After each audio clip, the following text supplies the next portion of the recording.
Welcome to the breakdown recorded May 20th, 2020. This is the show where I break down some of the biggest stories happening in the world right now and give you my opinion on them. Now, this is my opinion. If you want to learn more about these stories, check out the show notes down below. I'll put a link to each story I talk about there so you can read about them for yourself and let me know what you think. I'll love to hear from you. Now, this is still hanging out in the temporary studio. The new one is under construction for about 2 more weeks. Hang in here with me.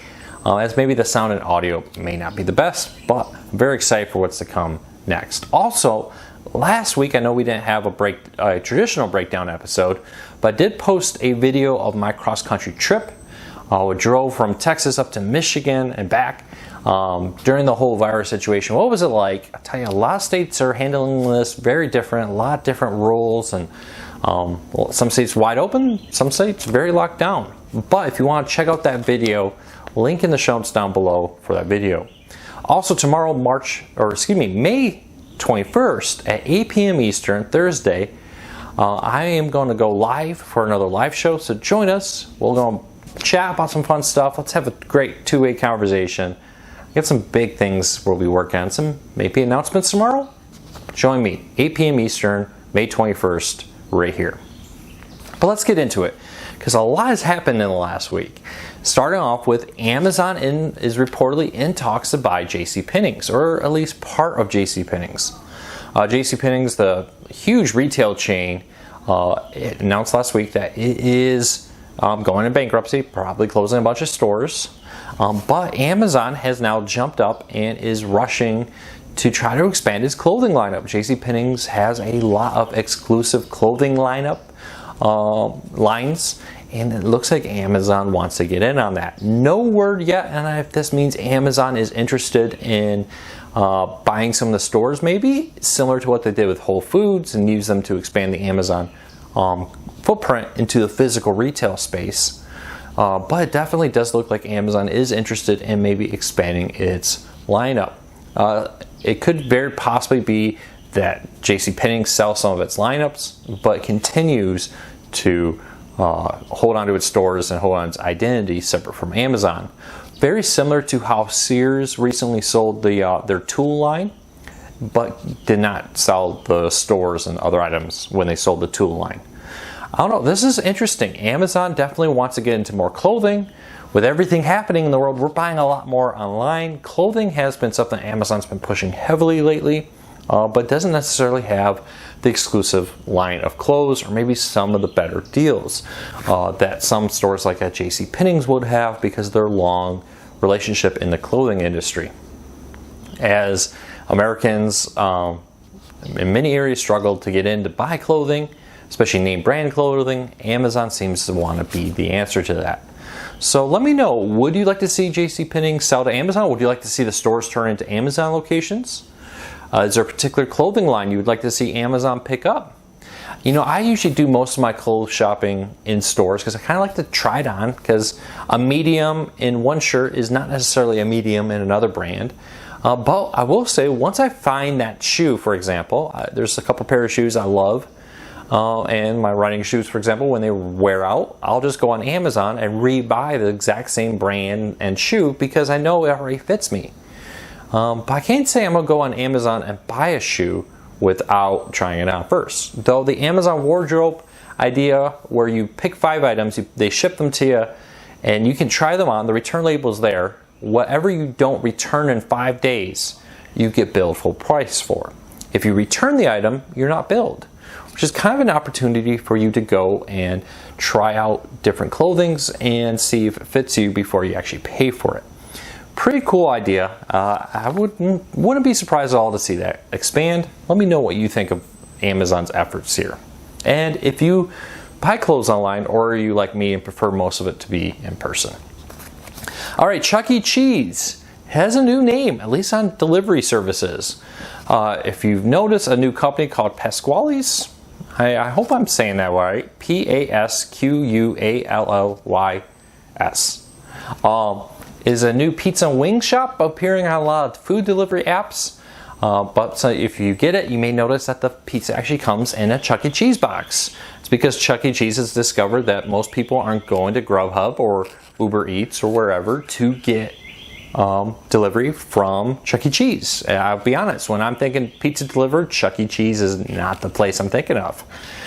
So to combat this and keep their stores busy during the virus breakdown and the lockdown in many areas, they have changed the name of the restaurants there. And they say they've changed the menus, a little thicker crust, a little different type of pizza, trying to go a little higher end. But Pasquale's Pizza and Wings is actually just Chuck E. Cheese stores under a different brand. Now, I will have to say, I think this is absolutely an amazing idea on the marketing side. Whoever did this, definitely, as the Army would say, promote ahead of peers. Because it is true. Most people are not interested in buying Chuck E. Cheese pizza. When I say, where are we getting pizza? Very rarely do people say, let's go to Chuck E. Cheese, or let's order delivery from Chuck E. Cheese. So, great idea. Maybe they'll continue it. It'll be interesting. I haven't ordered it. I can't say the last time I actually been in a Chuck E. Cheese was probably my daughter's birthday, like 3 years ago, maybe. So I can't really say, you know, if it's better or not, but let me know. I saw on Twitter some people said that they have ordered it and it came in the Chuck E. Cheese boxes. Have you ordered it? Is it good quality? Is it seemingly different than the traditional Chuck E. Cheese pizza? All right, if you are a space fan, we have big news. About a week from right now, SpaceX will be launching the very first manned mission on their SpaceX capsule. So the first manned space exploration from the United States, which is really cool in a very long time. And the next stage of commercialization of space, this idea that no longer will NASA basically be the only place launching objects and people, I should say, into space, but that now commercial entities like SpaceX will also be doing it, which is very interesting. You know, I'm a huge fan of space exploration. There's a lot of great resources up there, a lot of great scientific discoveries to be made up there that I think in the long run will benefit us. But as always, in the short term, I know a lot of people are complaining about the expense of it. But if it's a private company, that really does change a lot of it. So it'll be very interesting. May 27th is the current launch date. Let me know, will you be watching? Are you excited to have SpaceX launching people from the United States again? This mission will go to the International Space Station, I believe, and we'll do some resupply, but it's primarily right now aimed as a test flight for human manned missions return to U.S. soil. All right, have you been to Walmart? Have you noticed some of the Walmart robotic employees? Right now, Walmart has started to roll out some robotic floor cleaners. In the past, you may have seen a Walmart employee sitting on a cart that kind of cleans the floors, or walking behind a cart that cleans the floors. While in an effort to cut costs and cut labor, which is, even right now with everything happening, what I'm reading, is very difficult for Walmart and other grocery chains to fill all of their openings at the moment. Walmart has started to use automated self-driving floor cleaners. Yep, I saw one of these. I got a video of it where it will drive itself through Walmart with people in there. It isn't like they're saying, oh, Walmart's closed, you know, let's run it through. Nope. I saw this one running during kind of a busy time of the day in the morning at a local Walmart, and they are rolling these out across different Walmart stores. I'm not sure if they're in all of them, but this is a growing trend we're seeing in the grocery industry to put more automation in. Robots don't call in sick. Robots won't need a break, and more. That's why we're seeing more things like self-checkouts. We're seeing more and more robotic self-driving floor cleaners. What do you think of this trend? Now, from what I can see, Walmart actually has more employees now than they did in the past, so it doesn't seem like they're cutting employees at the moment. But it definitely seems like they're trying to take away some of these mundane tasks, like having to go clean the floors, in favor of an automated task like this. So Rubas in Walmart may be a little oversized. But some bad news today, before we get into the good news. Pier 1, it will shut down all of its retail operations as it falls victim to the current crisis, pandemic we'll call it. Pier 1 had intended to sell off to new buyers. Unfortunately, when they had to close all their stores and their sales plummeted, all the buyers interested in buying Pier 1 dried up, and they were left with without being able to secure a buyer. Now they're going into bankruptcy, and as part of that bankruptcy, this is not an attempt to restructure and come back. This is a liquidation. They are going to be closing all remaining Pier 1 stores, which I believe was 450, if I remember correctly. But bad news there. Do you work at Pier 1? Are you a fan of Pier 1? Unfortunately, a lot of the little knickknacks that Pier 1 have are increasingly becoming online purchases, which is kind of a shame because some things like decorations are things you want to see. But there are other options for now.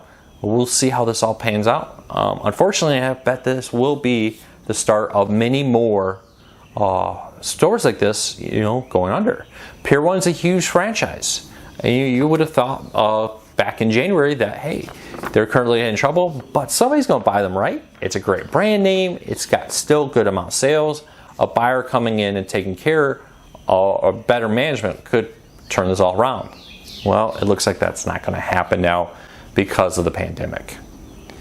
All right, so some good news real quick. An adopted dog took a 97-day walk back to its foster care parent. So a couple months ago, a dog was adopted from a foster care place, a family who takes care of dogs as they look for permanent homes. This dog was apparently not a big fan of its new permanent home, so it decided to hike back to its original owners, nearly 30 miles away in St. Paul. So, have you ever had an animal? You hear these stories every now and then. That animal gets lost, maybe goes on a family vacation, gets lost and returns to its original home. Or that, like this, dog lives with a foster family for a while, apparently really likes that foster family, and then is adopted and escapes and comes back to the foster family. So let me know if you've ever had anything like that happen. I'd love to hear from you. And in the last fun story of the day, a New Hampshire postal worker is leaving gift cards for 2020 grads. So if you're probably like my neighborhood, there's a lot of signs popping up that a 2020 high school or college grad lives here. A postal worker is going around his routes leaving $5 gift cards to all the kids that are on his route that are graduating. So kind of a fun thing. If you do have a 2020 grad, leave a comment. Let us know. I'd love to hear you graduate from college, high school, or have a kid that is. Let me know. I'd love to hear from you. What are you doing anything special? I think it'll be very interesting. My wife and I were talking about this, next year's high school seniors, what will happen for them. For example, our high school does a big senior trip at the start of the year. They do this big team building camping trip for seniors. It's something that even my daughter in elementary school has talked about because it's a very exciting thing. Sophomores and juniors fundraise for it the entire 2 years to get ready for their senior year. That's probably not happening now because of everything. So be interesting to see. We talk a lot about the 2020 class. 2021 class may not be actually returned to a picture perfect senior year either. Should be interesting. Let me know if your high school has made any big changes. Do they do a senior trip? I know a lot of high schools, because they're becoming very large, don't do senior trips like that anymore. Let me know what senior trips you took. Let me know what maybe your kids are doing. I'd love to hear from you. Well, that's it for today. Don't forget, tomorrow, May 21st, 8 p.m. Eastern, I'll be live here on YouTube. I got maybe some fun announcements we can talk about as we continue to grow the channel. Thank you to everybody who subscribed. Do me a huge favor, hit that subscribe button, hit that thumbs up. I really do appreciate it. It does help us grow. So I hope you all have a fantastic day. Take care, everybody, and be safe.